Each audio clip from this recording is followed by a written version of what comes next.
To listen to Jay Asher's latest music, feel free to check the link in the description for his website. For more news and updates on the cast of Zorro, then check out the Zorro's Lair Discord link in the description as well. And we're live. Well, hey, welcome to the cast of Zorro. It is good to see you all again. I'm Jack Clock. This is Evan Ramirez. This is the Worm Man, Wild Twilight, and our guest. Would you like to introduce yourself? Sure. I'm Jay Asher, and I did the music for New World Television Zorro from 1990 to 1994, back when dinosaurs ruled the earth. Sounds like a long time ago. It was. All right. I have a few questions for you.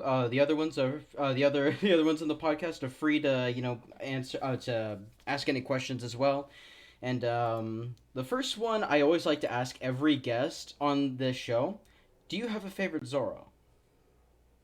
Well, you know what my answer is going to be. Sure, Duncan Regehr. You know what? That's fair enough. That's a good choice. All right. Yes, hand raised in the back of the classroom. I have a question for our guest. In terms of the writing of the music for the Family Channel Zorro, how much of you were responsible for the composition of it as well as the mixing and editing of it? Did you have any hand in like the sound design effects? No. No. And this was very unusual the way this was done for the time. When I got the call from John Feldheimer, who was the vice president of New World Television, he called me. He said, I have good news for you and I have bad news for you. I said, what's the good news? He said, if they like the theme song you write for them, you're going to be doing the music for this show. He said, the bad news is the budget is not very good. In fact, you won't be scoring every episode. You're going to create a library of music that they will then digitally edit in. And so when I first created the library, I did not see a frame of picture. I had to just sort of imagine it in my head and then go in and do some more later. And then each year they'd send me a little bit of film to look at and I would do additional music for it. So no, I composed, arranged, recorded, and conducted the music in studios, adding, about 22 real musicians to a bunch of samplers and synthesizers, what we now call a hybrid score. And but I had nothing to do with dialogue or sound effects. So this was with a studio orchestra. This sounds almost like what they did with like with the 70s Scooby-Doo shows where they had like maybe 20, 30 background tracks that were recorded in advance and used for almost all the episodes. However, they might like compose one or two new pieces of music for like an episode here and there. Yeah, that essentially it. I mean, originally I created 2 hours of music, and then I would go in, like I said, each season and do another hour or so of music that would get added to the library. That actually kind of reminds me of they do that for video games too in certain situations. Like, oh, here's the music when you're not doing anything. Here's the music for combat. Here's the music for an emotional cutscene. Here's the music for a lighthearted cutscene. That's the idea that I'm getting. Yeah, it was kind of like that. And it was all edited by a really talented guy named Ron Franklin, who was a very good musician in his own right. And this is before we could do Logic audio editing and Pro Tools and things like that. It was all done on a hard disk recorder that Studer made called a Diaxis. And that was the state of the art in those days. And Ron was very good with it. And because he was a musician and composer in his own right, he made very musical choices. So a lot of times when you hear something on the show, it isn't one cue I wrote. It's 2 or 3 artfully pasted together and cut together that Ron did. Oh, okay. Yeah, because I sort of got that feel from when I haven't seen much of the show. I've only seen maybe 10, 15 so episodes of it, just sort of sprinkled around. But I have noticed like a lot of recurring tracks, but as the tracks, but they're all you sort of like, they all start the same, but then they'll sort of go on into a different way. So it gave the illusion like, oh, we sort of have a bunch of different tracks, but really we recorded a few set tracks and then we mixed it in together to sort of give it a feeling that we have sort of more tracks to use. And take this library of music started at a certain point depending on what the scene calls for. Yeah. Yeah. I was gonna say, like, I think you did great with, like, a lot of the tracks can be used as, like, multi-purpose tracks, because I've seen, like, some of the songs used in one episode that could convey a certain emotion. The same song in a different episode could convey a completely different emotion. And I thought it was really ingenious, like, how you were able to do Like that. I say, a lot of the credit goes to Ron. You know, I'm really glad I got to do the show. It was a great experience and all that, but it was a bumpy ride at times. You know, as I say, the initial library was created without seeing a frame of picture. So I was just imagining in my mind what this was going to be. And I think I imagined it as more cinematic than what it turned out to be, which was more TV show, if you will. And I remember going back to Boston to visit my family for Thanksgiving and getting a call from somebody at Zorro. I think it might have been Robert McCullough. I don't remember. And they asked to speak to me, and he says, "You realize most of what you gave us we'll never use." And I went, "Oh, God." Wow. Yeah. Wow. Wait, like, there's a bunch of, like, unreleased tracks? Well, there's 2 hours of music that I created initially.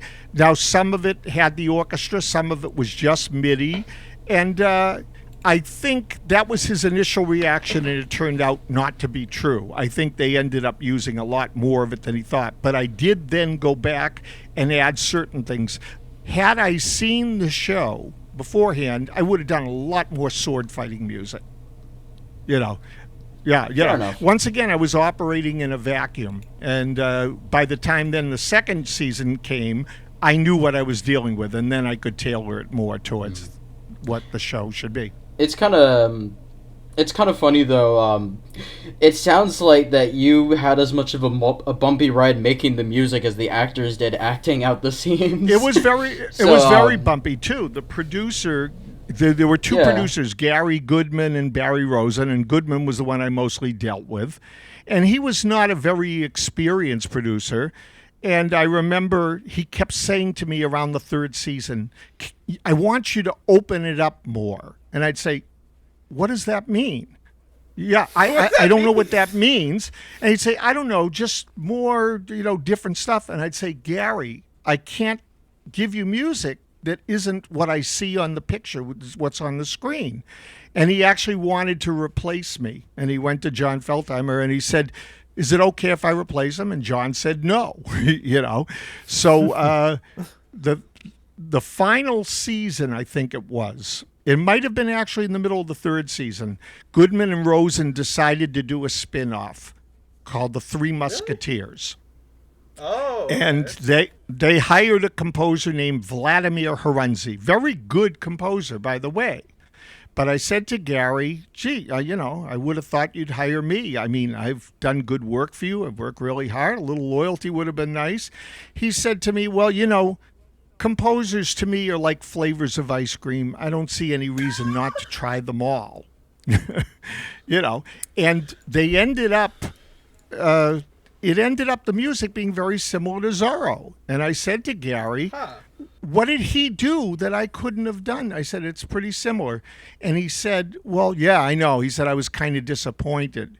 And I said, "Gary, just like me, Vladimir couldn't give you stuff that didn't fit the picture. The picture is what the picture is."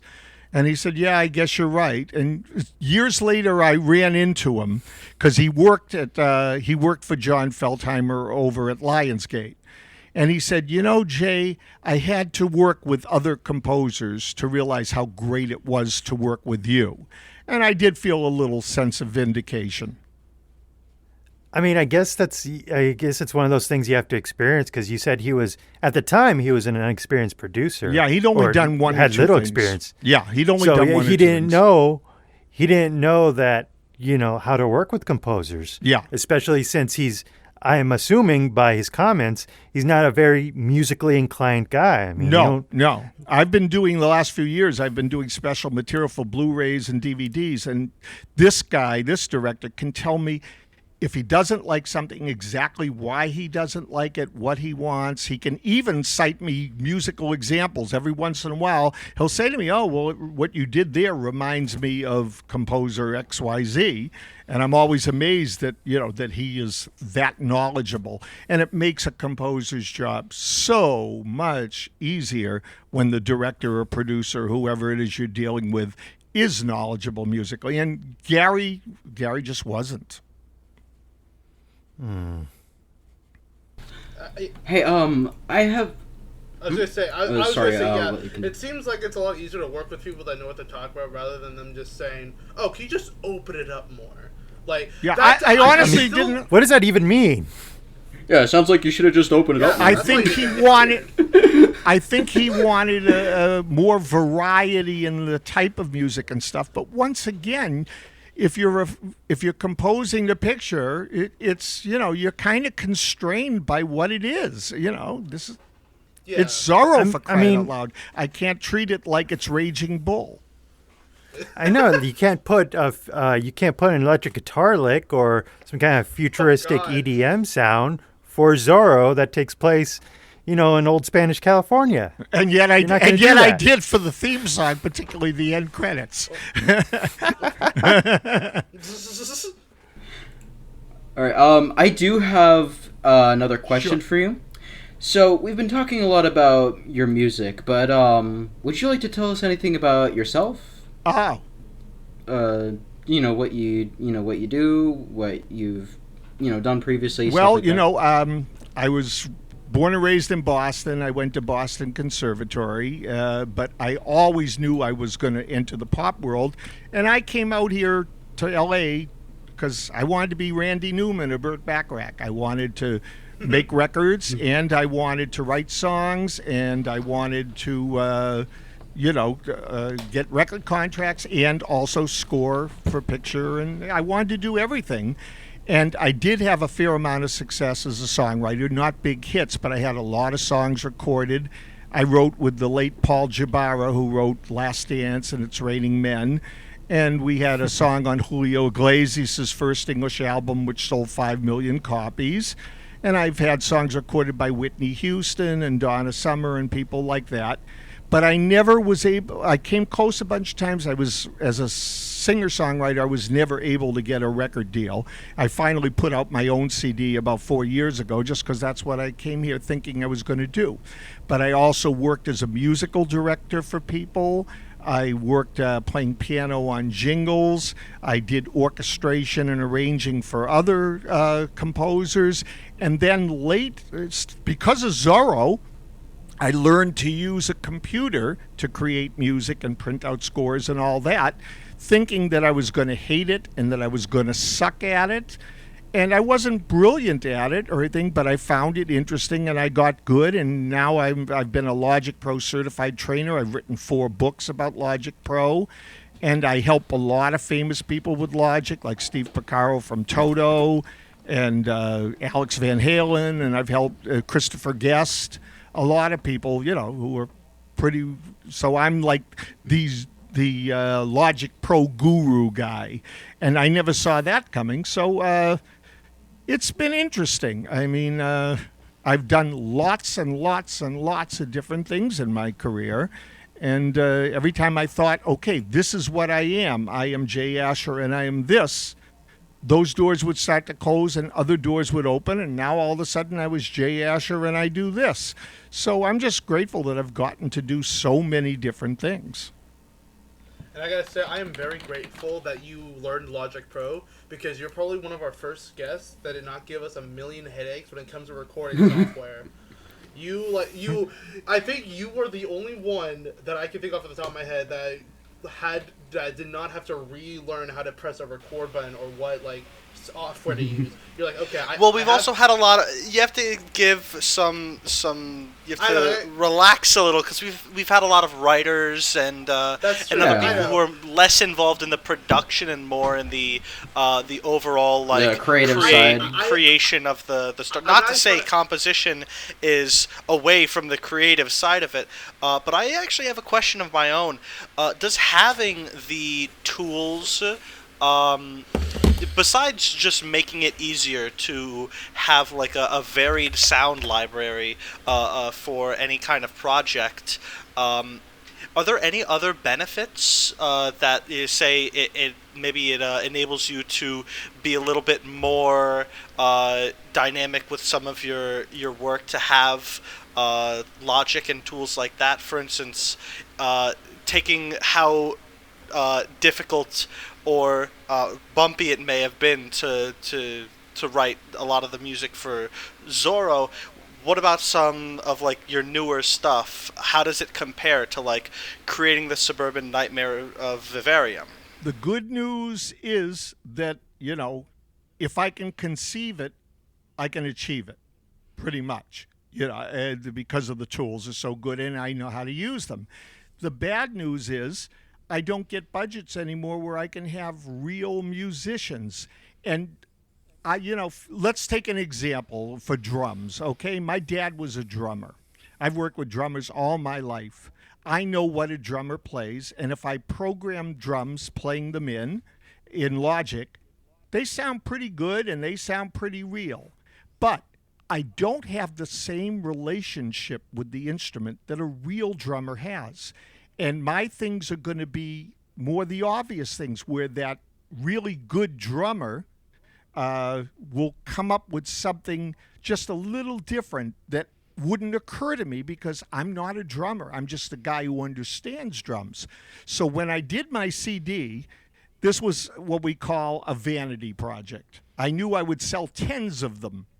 So, this was not going to be anything that was going to make me money. I was doing this for my family and friends and my legacy and whoever else cared to listen. So what I did was I recorded all the vocals and all the keyboard parts, and I put in dummy guitar parts and dummy drum parts, and I sent the songs with the dummy parts and without them to a drummer friend of mine. And he recorded real drums and sent them back to me. A wonderful drummer named Henry Newmark. Then I would do another mix with the dummy guitars and one without the dummy guitars and send them to my guitar player, Carl Verheyen, who, by the way, played all the Zorro stuff, including that wonderful solo on the closing theme. And then Carl played all the guitars for me. And then I mixed the whole thing together. So for about $5,000, I was able to do a CD of my songs, and it sounded pretty darn good, and I couldn't have done that without the technology. But the bad news is, back in the day, hopefully I would have got some kind of financial backing or a label or something, and I would have gone in and I'd have recorded it with a whole band of real musicians. And, it's a compromise. So there's advantages to it in that anybody can create things now with the tools. But the disadvantage is that you don't really need as much talent to sound good anymore. Yeah, because sort of with technology and stuff, more of there's more options and more ways for and so pretty much anyone can go out there and just make their own stuff with just basically with everything. It's way easier to just do stuff now, so you don't really need that much more knowledge to actually start doing. Right. I mean, there's a whole this. lot of sounds that all you do is you hold a key and it morphs around and it does this and it goes there and it does this and it sounds really good. But, there's the skill level, and therefore the end result is frequently And Mixed. I'm going to sound like you kids get off my lawn now, but it's kind of empty and vapid to me, you know. There's something lost than how like actual talented artists like you actually like do it. There's something lost there. You could have a digital instrument that you could even have the digital instrument play with vibrato, or have it do a passage exactly the way you want. But the thing is, the computer is not going to interpret your music. Right. It's going to see a program basically, and it's going to reciprocate exactly what you said, and maybe not exactly what you want, because as a composer, the music is, sometimes there's parts of the music where you want there to be something left to interpretation, or like you said, there's something that doesn't occur to you that could change in this very, very small way that makes the music come alive. But the biggest difference is, let's say I have some really good string libraries, really good ones. And I know them well, I know how to use them. But when I'm on a real date with real string players, they're listening to each other and they're reacting in real time to each other.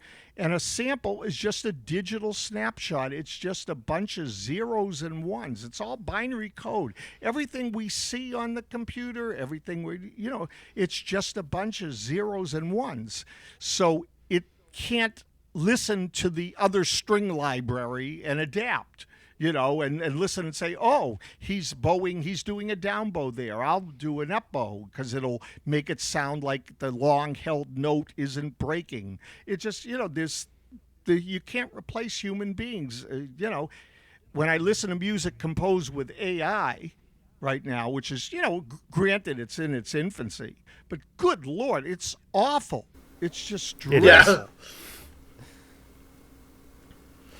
Yeah, there's something really lost with interacting with people. Yep. Yeah.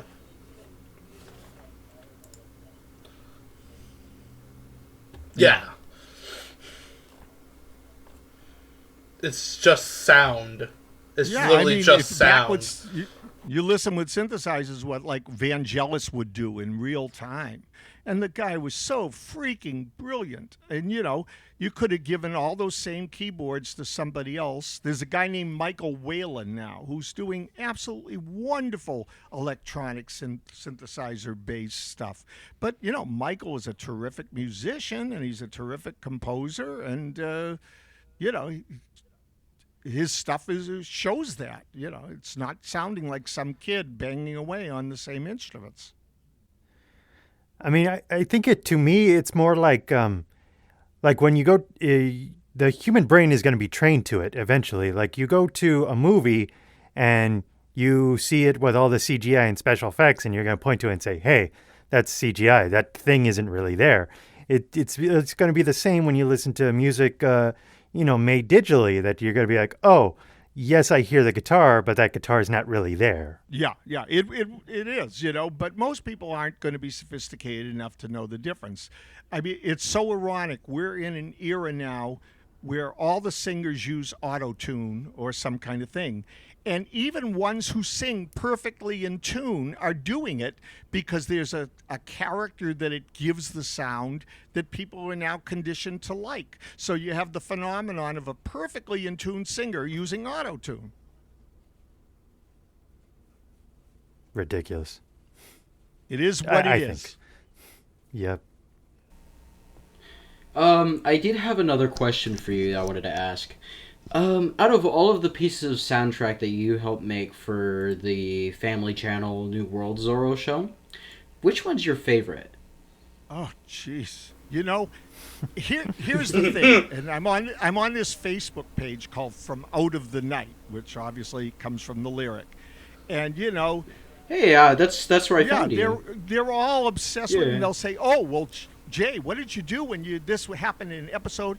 The truth is, I haven't watched this stuff in 15, 20 years. I have the DVD box set, but I don't watch it because, I've moved on from this. I mean, I did learn something, though. I did learn from this experience. When I first got there, And they all said, "Oh, you're here, blah blah blah. You're a legend, blah blah blah." And I'd say, "Oh, come on, guys. It's a nice little show. I did a nice job. I'm glad it came my way, but what's the big deal?" And a guy wrote me a private message. He said, "You don't understand." He said, "When I was a teenager, I was horribly bullied. I was picked on mercilessly. And I would come home and I'd turn on Zorro, and the theme song would come on about fighting for the poor and oppressed. And for a half hour, I'd have a snack and watch the show and enjoy it." He said, "Your music was part of something that helped me survive my teenage years." And I went, "Oh." Yeah, you can never change. Yeah. You can never change what And- something means to someone. No. Yeah. True. And, like, I completely understand, like, why you wouldn't, why you haven't watched the show in a while. It's not, it was, like, several Years ago. years in the past. And, there's other, you have a lot of stuff in your career to focus on and stuff like that. And Zorro's only one part of it. But I do think that you very much hit something very special with your work on Zorro. And I think that your theme song, and I think the person that sent you that letter is completely 100% correct. He, like, I really think that you hit the nail on the head when it came to the character, the franchise, that specific version of Zorro. I think that you understood the assignment a lot more than the guy who gave you the random specific advice that meant nothing. I think that just like the Disney Zorro did in the past, the 90s Zorro that you helped work on, that one inspired a whole generation of kids as well. To protect those who can't protect themselves, to stand up to bullies, whether it be, in the schoolyard or elsewhere. And I think that's honestly really special, and I think I have to just applaud you for Thank that. you. I appreciate it. And I've come to understand that more and appreciate it. I guess my biggest frustration with the whole thing is that, most of America has never even seen this show. You have 80 episodes of a show that I think is well written, well acted. Even though they did it on the cheap, it doesn't look cheap or sound cheap. But it was on the Family Channel at a time when cable was, I don't know, maybe in 60% of households, and the Family Channel was on maybe 40% of the cable stations. And they've never been able to sell it to syndication. It was not that big a success here in America. What I discovered after about 4 or 5 years is all of a sudden I started to get really nice royalty checks from Italy and Spain and Germany and England and eventually Singapore and Japan. And what I realized is it was a much bigger hit overseas than it ever was here. It's really funny you say that, because a lot of the people who absolutely love the show on this server that we're recording the podcast on, a lot of the biggest fans of that show are from Europe and Asia and across, different parts of the world that aren't from the US. I think that I'm probably one of the only 2 or 3 big Family Channel Zorro fans in the US in this server. Yeah. There's a guy named Thorsten, a German fellow, who's writing a book on the show, and I guess he's finally completing it. He has sent me, all kinds of questions over the years, and I thought, he's never really going to do it, but I guess he's almost done with it now, so. I got to get him on here on the podcast Jack, eventually. I would love to let you finish your thought, but before I forget a question that I have, I'd like to go ahead. throw that out there. Here's my question. Where did you draw, or looking back, I guess, where did you draw a lot of your inspiration from when it came to the tonal aspect of the show? For instance, if you had watched the Disney Zorro show, or any other related media that might not even have anything to do with Zorro, other swashbuckling stuff, anything that you could think of. Well, definitely. I grew up watching the old Disney show, I'm a baby boomer, so I grew up watching that. And, it was really well done, but it was very, very over the top. And so I thought, okay, I want to use that harmonic language, this sort of pidgin Spanish music, and certainly I was inspired by that, but I thought it needed to be a little cooler than that. That it couldn't be quite that over the top. So I wanted to basically keep the character of that. I think the guy's name was something Sarah. I can't remember now who did the original Disney stuff. William Lava. Thank you. All right, yeah. Well, William was great, but it was all shh and bam, And I wanted to do a slightly, which was the style at the time. Yes, I wanted to do what I thought would be a little more modern take on it while preserving that character. And I also saw all the old Douglas Fairbanks movies and all that stuff too. What is really interesting to me, and I don't think for a second James Horner watched the show and said, I'm going to rip off Jay Asher, please. I don't have that kind of hubris. But when he did The Mask of Zorro, I was struck by how not dissimilar a lot of it was to what I had done. He did put in the thing with the castanets, and not the castanets, with the flamenco dancing, where you heard the flamenco dancers' footsteps, which And the Japanese flute I didn't think that worked all that well, even though Jamie Horner was a wonderful composer. But I was sort of struck by it, and it came back to what I discussed again with Gary Goodman, is that's what the picture required. You couldn't stray that far from what the picture dictated. And so James Horner did what the movie dictated to him. Yeah.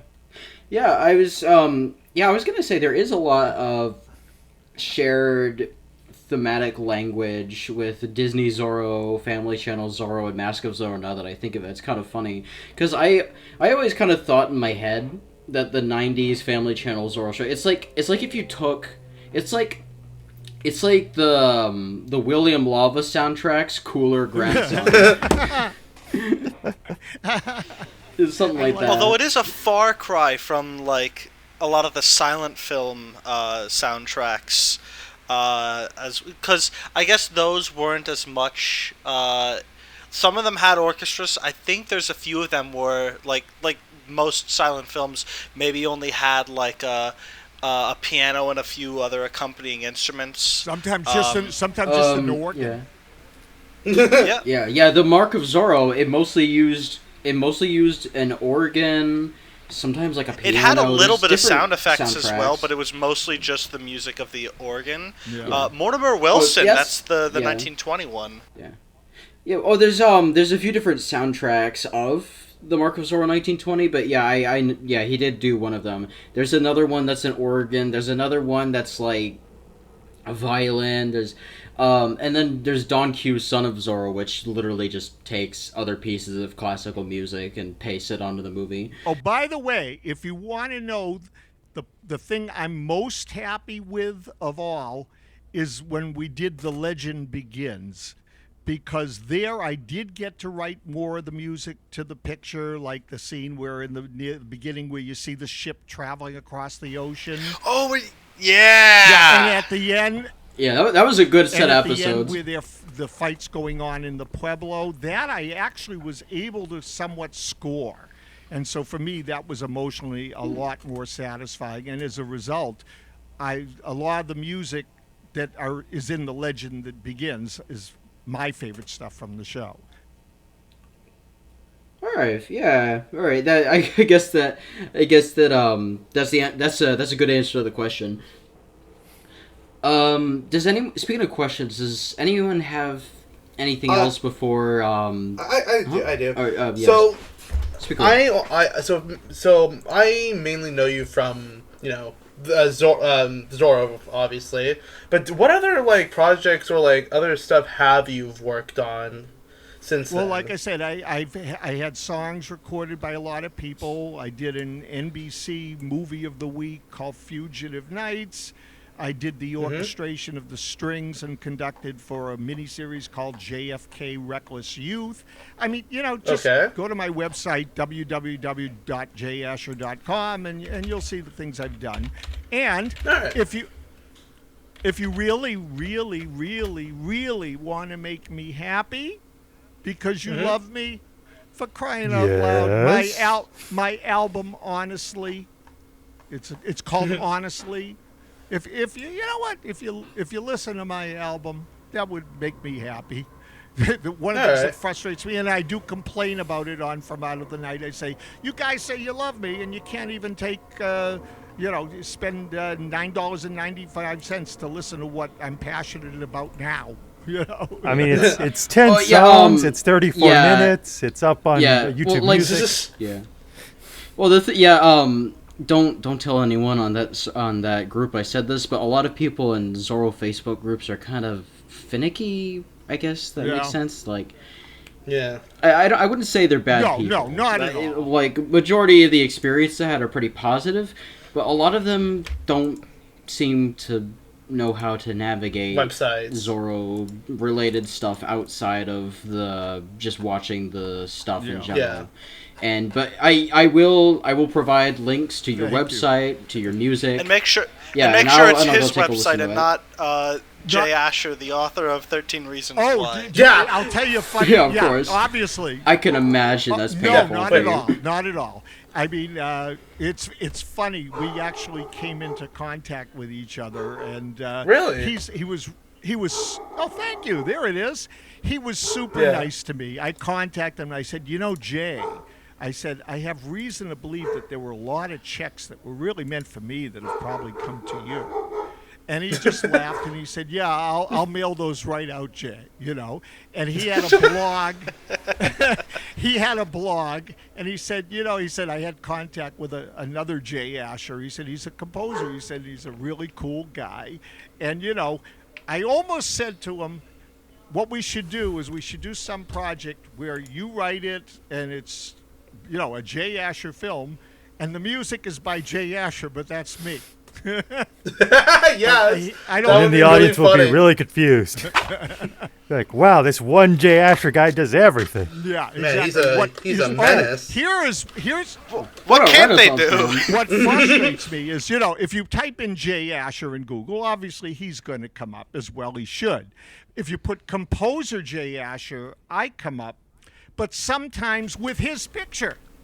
Yeah, I saw that. Oh, man. When I was, Google results when I was does trying to that. make the thumbnail for this podcast, I looked up Jay Asher composer, and I'm like, I see a guy in a hat who looks really happy, and some bald dude, and I could not tell who was who. Yeah. Luckily I sent the picture to Jack, and he confirmed that the happy man in the hat was you. So Yep. that. Which, by the way, is a really good Yeah, photo. Yes, here's the thing. I am not good at all with visuals. I actually think I have a visual motor integration learning disability like my daughter has. And yet, my wife took this picture, and I did design the album cover and all the album artwork myself. To this day, I'm sort of surprised I was able to do it, mostly because I couldn't afford to hire somebody. Well, yeah, when you can't hire someone, you gotta take matters into your own hands and do it yourself. Yeah, I had a friend. I went to high school and college with him. He's a photographer. He's a great photographer. But man, I should have hired him when he first started his business, because I was like, "Hey, I need headshots." And he's like, "Well, since you're a friend, $20. Just give me $20 and I'll do the headshots." Neat. Now I can't even talk to him. Oh, yeah. That's what happens when you have friends who move up in the business. It gets only harder and harder from there to talk. to. One of the things I did early on, I was a staff writer with Casablanca, and Ron Howard was directing a film with Donnie Most and Linda. He was producing it. Excuse me, he wasn't directing it, with Donnie Most and Linda Pearl. Donnie was, Ralph Malph on Happy Days, called Leo and Laurie, and Jerry Paris, who directed Happy Days, was directing it. So Ron meets with the publisher, Steve Bedell, and they make a deal that they're going to have 3 songs in the movie, and that Steve Bedell will provide him with the songs, and they'll put out, and Donnie was going to record 1, and Linda, who was also a very good singer, was going to do 2. So I happened to have a song that just fit the movie, and he played it for Ron, and Ron liked it. And so then Steve said to me, okay, we need 2 more songs in a hurry. And I was working with a terrific lyricist named Kathy Wakefield. And I sent her the melody to one, and she sent me the lyric to the other. And then we each finished the work, and it came off rather well. But Steve hired a studio guitarist and arranger to co-produce it with him and do the arrangements. And I was really upset because I wanted to do the arrangements. And he said, sorry, Jay, I'm going to use this guy. And he was a guy who, just was starting to make his way and get a little well-known. His name was Alan Silvestri. And, of course, now Alan Silvestri is one of the probably, 6 to 10 most successful film composers, because he did Romancing the Stone. He was the 3rd composer in. They had thrown out 2 scores. He did it on a shoestring and, but did a good job. And the director, Robert Zemeckis, loved him because Alan's a really likable guy. And then the next movie he did was Back to the Future for him. And then the next movie he did was Forrest Gump, Oh! And so... Alan. Well, he had a few other in there as well. The sequel, Back to the Future. Didn't he do Predator? Yeah, he's done tons. He's an A-list composer. I actually ran into him at a wedding 4 or 5 years ago. And, it's amazing. He is so mega successful, but he's still very warm, likable, down-to-earth guy. But, where his career went and where mine went, not exactly on the same scale. I'm not complaining because I've had more success than a lot of people who I think are way more talented than me. But, what happened with Alan is, he caught lightning in a bottle. And he would tell you himself that while he's good, he was also very lucky. Yeah. It seems like that's sort of how the business is. Even if you're good, you kind of need to also have you need to be lucky to know the people, to have the connections to be able to get way farther. Yeah, and the way it works is you have to make people a lot of money for them to pay attention. Yeah. When Zorro was on the air, my daughter was going to school with the child of the #1 composer's agent in Los Angeles, Mike Gorfain. Very nice guy. And my wife and his wife, they were Zooming today. They've been friends ever since. And I was all excited, and I said to him, Mike, I'd like to give you my reel and talk about representing me now that I have this show on the air. And he said to me, Jay, because I consider you a friend, I'm going to be totally honest with you. He said, I'm really happy for you that you have this show and that you're going to have this opportunity. You'll make some money. You'll get experience. He said, but it's not a big enough success for me to be able to turn around and exploit it for you. If I were to sign you, you'd be number 81 on my list of 80 composers, and I just wouldn't be able to get you work until you do something that really takes off.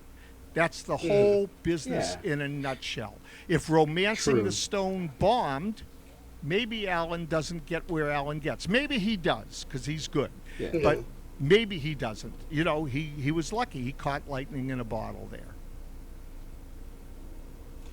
Yeah. And I think it's funny enough because the character and franchise Zorro itself was also a combination of, skilled storytelling and luck, because if it weren't for Douglas Fairbanks Sr. and his fiancée stumbling across the original story on their honeymoon, I don't think any of us would be having this conversation. And also too, a lot of people say, and I'm not knowledgeable about comic books, you guys may know more about this than me, but a lot of people say basically Batman came from Zorro. He did. And a lot of other characters did too. And I don't know in which if most of Batman's origins comes from the fact that he was watching one of the Zorro movies, depending on the time period where the Batman story takes place. Yeah. How his origin comes about is that he watches Zorro with his family, and then his mother and dad get killed, and then he turns into Batman. Zorro, coming home from the theater. Yeah, from coming home from the theater. After they come home from the theater, they die, and then he becomes Batman, mainly inspired by the masked vigilante Zorro. Zorro has that thing where a lot of superheroes, even though they probably won't directly address it, they all have their ties in with Zorro, because Zorro was one of the first heroes, like superheroes you could even considered. He wasn't the first superhero by the definition that we know of, but he was one of the first big ones, you know. Big ones, yeah. He was basically the first big one, yeah. Interesting. All right. One more round of anyone have any questions? Not for me, yeah. Going once, going twice, going thrice. And that's all the questions that we have today. We're going to now be moving on to the news section. All right, so the first it's TV related. It's the Sequoia Studios Zorro. They since last week, I believe, they finally finished wrapping up the filming for that show. For the past year or so, year and a half, no, it was half a year, they've been filming on the Canary Islands, and they finally wrapped up, and most of the current filming now is mostly just background shots and stuff like that.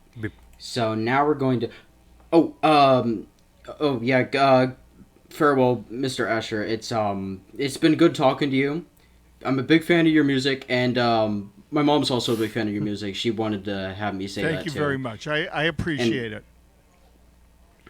It's been an honor Thank you talking very with much. you. But, promise to listen to your album. Oh, okay. All right, see you, man. That puts a smile on my face. Thank you.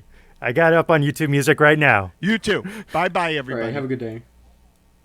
So, Jack, you are saying that this show is in the works?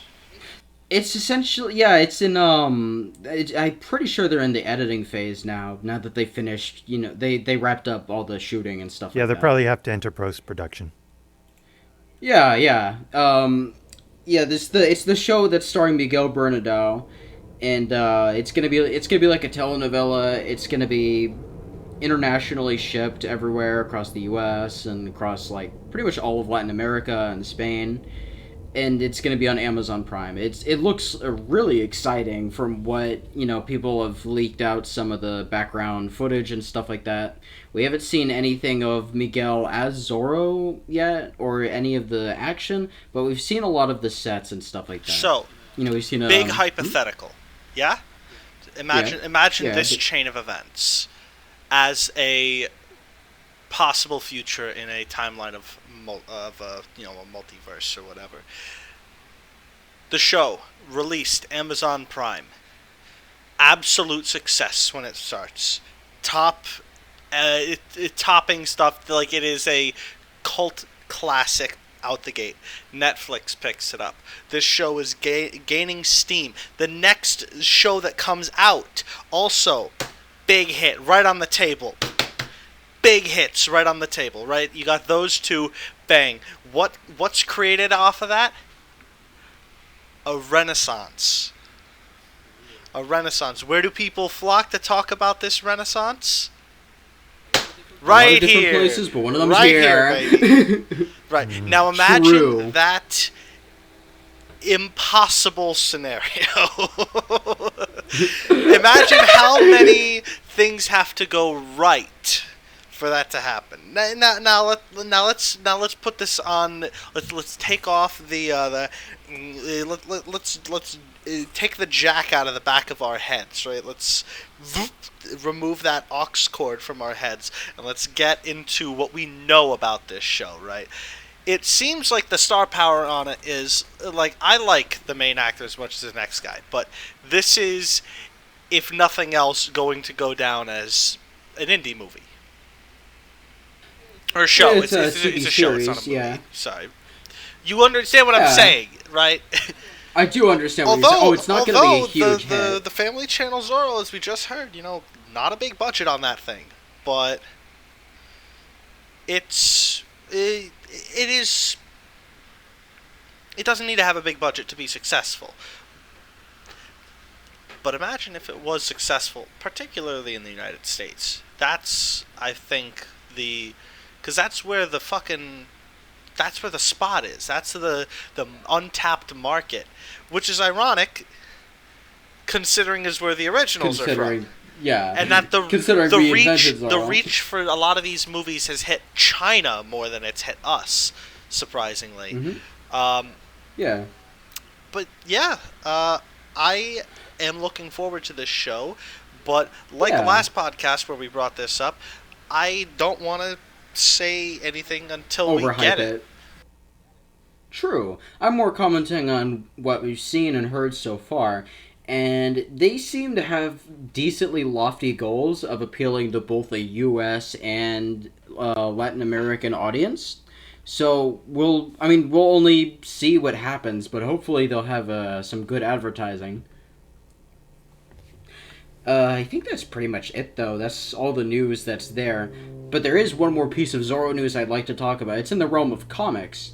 In that Sean Gordon Murphy, the creator of Batman White Knight, as well as other comics, he essentially revealed on his Instagram account that he is making his own Zorro comic. Oh. And it's going to be in modern times, judging by the fact that Zorro is driving a car. It's also apparently going to be themed around the Day of the Dead, and the comic itself has the tentative title Zorro Man of the Dead. Interesting. Yeah, it is pretty interesting. We don't know a lot of details about it right now, but considering the amount of popularity a lot of his comics have, I think that this could also help boost some more of Zorro's popularity and stuff like that. And while comics don't really get a lot of attention nowadays, especially the modern Zorro comics, while they're pretty good, they, obviously not going to get a lot of attention or spotlight. This possibly might, because it's being made by an industry giant. I mean, What are your guys' thoughts? Fans of his work will go to check it out. Like, if this is, some people do follow their favorite writers. It's just the description of the comic, I'll admit, was a bit of a roller coaster ride for me. It's like, oh, he's going to make his own Zorro comic. Ah. But it's going to be set in modern times. Oh. But it's going to be around the Day of the Dead. Ah. It's like up, down, up, down. Yeah, there's and the funny thing is, I've actually known a decent bit about this longer than most, because before he posted all of this on his Instagram, I randomly found him talking about, oh, hey, I think I'm going to be making a Zorro comic next year or something like that. And I instantly had my attention piqued at that. No one else even so much as said a word about it. And so I looked up, Sean Gordon Murphy's Zorro, and I found another podcast where he's talking about it. I think it was a superhero-themed one, where he was talking about the concept of basically a kind of a crazy guy who's fighting like Mexican cartels as Zorro, because he thinks he's Zorro, and he's driving around in a car that his sister owns, who is like gonna be like the Bernardo figure for that comic. And it sounds so absolutely out there, but in a really fun way, and it's gonna introduce some new characters and stuff like that. What was interesting to me, though, is that the Zorro design that he had on his Instagram was the classic Guy Williams Disney version. And I'm wondering where that might play into the story. Because, it's going to be in modern times, modern Zorro, and even showed off some unique designs and stuff like that, like a Day of the Dead themed Zorro. But then a lot of the images were of the classic Zorro, and I'm wondering if that has something to play into the story. I can't say anything for certain, but it's interesting to theorize. Yeah. Any thoughts before we move on? No thoughts. My head is as empty as the sea. Well, fair enough. It's time to fill it up with some episodes of New World Zorro. Specifically, Season 1, Episode 15, A Deal with the Devil, and Season 1, Episode 25, Palomares Returns. Essentially what I like to call the Palomares arc. Let's start with Episode 15, for chronological sake. So, I think... Oh, God. Alright. So, Palomares is probably one of my favorite Zorro villains in general. He's definitely not my favorite because we've covered this topic before, but I think he is definitely one of the most well written ones in terms of, being a threat to Zorro. Because normally a lot of these villains and stuff like that, we've mentioned before on the show and even on my YouTube channel, a lot of them aren't very threatening. A lot of them get easily defeated and stuff like that by Zorro. All he really has to do is, swish a sword a few times and they instantly take back all of the bad stuff they've done. But not Palomares. He's constantly putting pressure on not just Zorro, but all the other characters. And I think his absolutely merciless, unrelenting attitude towards everyone is like super interesting, and the fact that he's really competent as well. Yeah, his plan to draw Zorro to me wasn't anything new. People have tried something similar, but never to this extreme. Like I think never, I've seen when you have a plot. I'm sorry to chop off your words there, but when you have a plot where it's like, what if you had like Martinez, and they're like, or you have Marsden telling El Lobo like, oh, you should take down one innocent person a day until Zorro shows his face. You never. Normally, it's like, oh no, there's a better way to do this. Or Zorro's there to protest as Don Diego and be like, doesn't that seem a little bit extreme? For instance, that's Zorro the Gay Blade, where it's like, I'm going to kill one peasant a day until I catch him, and it's like, well, doesn't this seem a little harsh? What if I even just for you? injure one a day? And it's like, I'm sorry, I'm not thinking right. But then you have this guy, little Napoleonic bad guy, and he comes around and he's like, you guys aren't doing it right.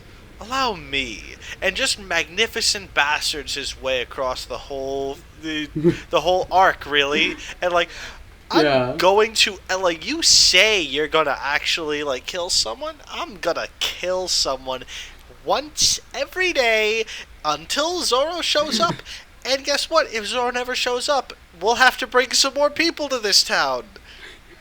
I'm going to keep drawing names from the bow, and if Zorro doesn't show himself, I'm going to keep drawing more names. And it's completely at random, too. It's just literally a name out of a hat. And even even the soldiers and the alcalde aren't safe, because the first name he pulls is Sergeant Mendoza. Alpha tries to intimidate Sigma. Sigma is unimpressed. Various betas watch from the sidelines. That meme that you did, Jack, is really funny. Yeah, because the character of Palomares, he absolutely dominates over every other character. Like, even Zorro, like, especially in the second episode, but even in the first episode, he still, takes a lot of people's attention away from everyone else, and it's firmly on him. It's basically his scheme. It's his soldiers even. We barely even see any of the average, blue coat lancers in this episode outside of maybe Mendoza and one or two other guys. It's mostly these really badass looking, like, feather plumed, as Mendoza said, they look like conquistadors. And it's mostly them that we see doing the soldier work. The alcalde himself was an afterthought in both episodes. Yeah, pretty much. Like, in the first one, he's just kind of awkwardly standing to the side of Palomares, and he's like, maybe you shouldn't be so extreme. I may be evil, but I'm not that evil. I don't care. I want results. This is for the crown. This is for Spain. Yeah, and basically he's deployed as this last ditch, We're tired of hearing your complaints about government. Zorro. It's time you did something, and did it the right way. Time for you to kill one person a day, including your own men, until Zorro shows his face. And if What if I just wounded one person a day? is such a fresh character, like the concept of that has been done before, yeah, but this of like actually, how many other shows are going to have like a separate representation of the crown, rather than the already existing military in the Pueblo, and have it be worse than the current villain that Zorro's already facing. Most of the time it's like, oh, this is a representative of the king brought from this other part of California. And it's like, oh, wow. It's like, he said that you are to be let go, Don Diego, and you, the big bad, you have to watch your back because the king is not pleased with your work. But in this, it's like, the king wants you to do... The king sends his regards. Deploy the human hydrogen bomb. Deploy the human on war Los crime. Angeles. Because Mendoza, he introduces him to Ramon. It's like, oh yeah, no, it was Ramon introducing him to Mendoza. He's like, oh yeah, this guy he butchered countless people. He's the perfect super soldier who, destroys everyone in his path. He's never been beaten in battle. He can't lose at all. And it's like, not only did they hype this guy up as one of the most powerful, individuals in the show until season 4 when another guy shows up. I don't want to spoil him though. But like, Palomares is also, his scariest weapon is that he's competent. How many Zorro villains can you really say are really competent? Like, to even that level. Like, I say maybe Don Doloro. And Don Doloro's competent because he doesn't take the fight. Because as soon as he does, it's like, bro, gold doesn't stop bullets. True. But it's like, in general, like, without, like, in missing all of the bumbling and stuff like that. Because we never really, outside of when he thinks he's literally about to die, Palomares never bumbles. He never does anything goofy or silly or anything like that. He never smiles. He does smile. It's when he's about to stab Zorro to death. But like, the only time he's ever really played as a joke is when Zorro beats him the first time. And even then, that's completely undercut by the fact that Mendoza's like, yeah, he won't be back, right? Right? And then the camera just stops. Just completely dead stops on him while playing ominous music. That's one of the only few times the show ever doesn't end on the all work and no play makes Palomares a dull boy. And I think when he's a dull boy, he's an angry boy. And what I think was really brilliant was that Palomares' plan to execute a person every day, and then it's just like Zorro comes out and is like, hey, you're not going to do that. We're going to have a fair fight. And he's like, I don't have to. And then all the guards show up. And it's like, I knew that was going to draw you out. I knew you were going to, get upset about it. Yeah, and like, it makes Palomares very competent, but in by extension, it also makes Zorro very competent too, because he managed to outsmart his outsmarting by, testing the waters and seeing how this new villain plays before, confronting him on his level. And, like, it's so interesting because, what I would do as Zorro? So elite. What I would do as Zorro? Huh? I would be What would you do? really, like, on my first 2 appearances to the village, I would try to disguise myself under the mask. Like, you might see that I have like maybe a fake mustache or like a fake chin strip or something, and I'd be very dour, but very like going all out, And then every subsequent thing, like as Zorro, I would remind people that like, oh, I'm just someone who's inspired by Zorro, not as a thing of like, oh, you shouldn't be worried about getting me, you should be worried about getting the real Zorro, but as a way of like, hey, if I'm a Zorro imposter, what would the real Zorro do to you? Because there's someone even better than me. And then it makes it so when I beat my opponents, they're like, oh shit, if we can't even get this 2-bit wannabe, how are we going to get the real Zorro? That is really funny and requires a lot of effort. It doesn't for require a lot of payoff. effort. It's literally just don't Well, you pretend have to be to- Zorro the first, like, 1 to 3 times that you're Zorro. Or pretend that Okay, fair enough. pretend that Zorro is a shared identity. That there's a team of that there's people a who lot of all different change people being who Zorro. could be Zorro. Now, the problem with that is people are going to be like, well, if there could be more than one Zorro, then statistically, this old innocent man sitting in the square playing a guitar could be Zorro. Hang him! He could be Zorro. I could be That is something Zorro. Palomares would do. They're all Zorro. Hang them all. Like, Am I Zorro? the whole Pueblo is The whole Zorro. Pueblo That's right. Zorro. Kill them. Kill all of them. Send them to 10 minutes of Zorro movie night. But, speaking of Palomares, I think that his first defeat is... I think his second defeat's better, but his first one's not so bad. Because, like, it's interesting that his troops are so elite that Zorro doesn't... he doesn't want to fight them. He leads them all away by pretending a whole army is going to attack. And while it's funny, he did try that on Ramon, and it did work. I don't think that would have worked on Ramon for a second time, but the fact that Palomares is a completely new beast who has not experienced all of Zorro's tricks before, that he and his soldiers fall for that. And the final duel between him and Zorro is actually pretty good. I sometimes give the 90s Family Channel Zorro crap for this. That they're obviously it's a pretty cheap TV show and that there's not much they can do about the stunt work, and that's fine. But like a lot of the fights don't have a lot of high stakes to them, but this one does. Not just for Zorro's life, but Mendoza's as well. Because the whole time, Mendoza is under threat of hanging, and Zorro is up against, not only a whole garrison of elite troops, but also one of the best swordsmen in the show.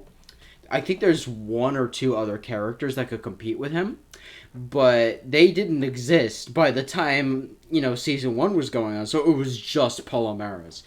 And he was the biggest threat that Zorro had faced at that point. And even though Zorro manages to humiliate Palomares, it took a lot of effort for him to get to that point. And I think it's really neat that even after, getting completely destroyed by Zorro, he still has that air of threat to him. Especially since they did leave it at a cliffhanger Yeah, ending. I agree with you, and I think that's one of the reasons why it's such a good episode. I hate to be the bearer of bad news, Jack, but you said we were going to talk about 2 episodes. Everybody else in the call has left, and it's just us 2 to talk about it. And I only did my homework for the 1 episode. I did not watch this second episode, so I think it's probably better to maybe put it off. Yeah, let's just do All right, one little let's do subject a left. little thing, right? And this is me just sort of spitballing, but I got an entertaining idea. I mean, what would you even call it if you had, like, I'm a fan of card games. What would you have a Zorro card game? What? A Zorro card game, yeah. So, like, you have, Zorro the dice game. There's all those other things that we do. But a Zorro card game, like a trading card game. What would you make? Because me, I'm thinking, like, you have a Zorro deck, it would be a lot about, like, it would have a lot of, like, dodging effects, like moving Zorro off of the field and then putting, like, Don Diego on the field, and he's, Ooh, they can't you attack can't him. attack me, I'm just Don Diego. But then when you put Zorro on the field, some characters bring can. out from your deck or whatever, bring out Tornado, or bring out the whip, or bring out the pistol, or bring out something, or the sword, or whatever, and you give that to Zorro. And then, when you're done, back into the bushes, into the cave, the lair of the fox. That sounds pretty fun. And there'd be like other Oh yeah, characters you'd that have you can add a big on, Sergeant like Garcia Bernardo. beatdown deck. Just high attack, Yeah, but there's different- you don't get to choose like the target of your attacks. He just swings at Yeah. whatever's in his way. Oh yeah, and you can have different Different builds, builds, with different cards the synergize franchise. with different characters. For instance, if you give like alcohol to Zorro, it's not going to be as good as if you give it to Sergeant Garcia. Yeah, oh, that's such a brilliant idea. And there's just different random villains and heroes that you can pair up with each other. You can have obviously you'd have all like the fodder as well that you might put like like lancers and marksmen and villagers, priests, some side characters like.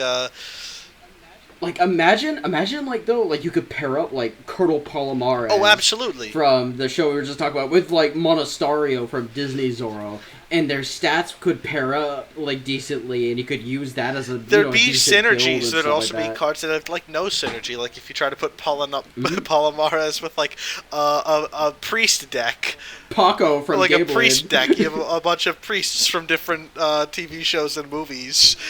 Yeah.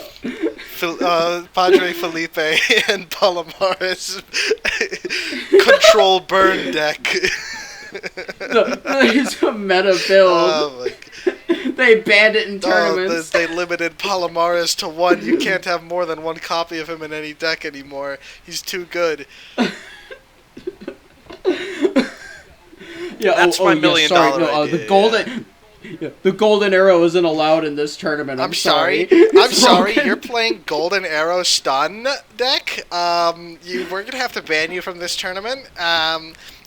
Actually, you're playing an off-meta bullshit deck, and I don't think I'm about it. I play this Zorro card game. I haven't taken a shower in 3 weeks. Alright, I smell like a Smash Bros player, and so here's the thing: I don't like that you're rolling with a 1920s Zorro and 1950s Bernardo deck. I personally think that shouldn't be allowed in the game. I think it's broken. We're gonna have to disqualify you. Sorry. Are you really playing the Yaki's Cave land? That card is older than you. I know, right? Oh my god!